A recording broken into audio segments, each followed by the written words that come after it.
যারা যারা আমাকে নিয়ে আরো ব্লেম দেয় বা আমাকে নিয়ে ট্রোল করে, আমি তাদেরকে আরো ওয়েলকাম করে আরো বেশি বেশি করো, কারণ ওরা যত ট্রোল করবে আমার। বুবলি আর সাকিবের কাছে কখনোই পাত্তা পাবে না।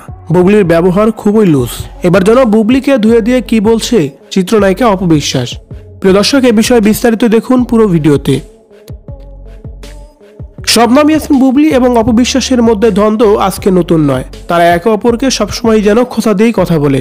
সম্প্রতি সময়ে দেখা গেল এমনই কিছু কথা। অপবিশ্বাস সেখানে বলতেছিলেন, বুবলি মোটেও ভালো লোক নয়। বুবলি অনেক কুৎসিত মনের একজন মানুষ।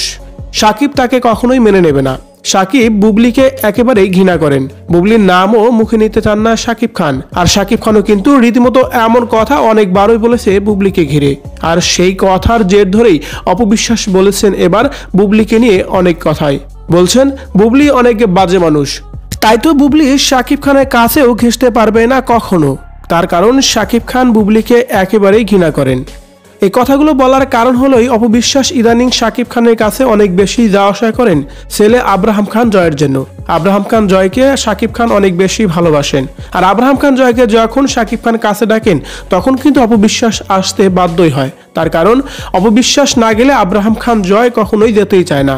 আব্রাহাম খান জয় চায় তার মা এবং সাকিব খান তারা একে অপরের সাথে যেন সবসময়ই থাকে এবং কি তারা একে অপরের প্রতি মহব্বত এবং ভালোবাসা তৈরি হয়।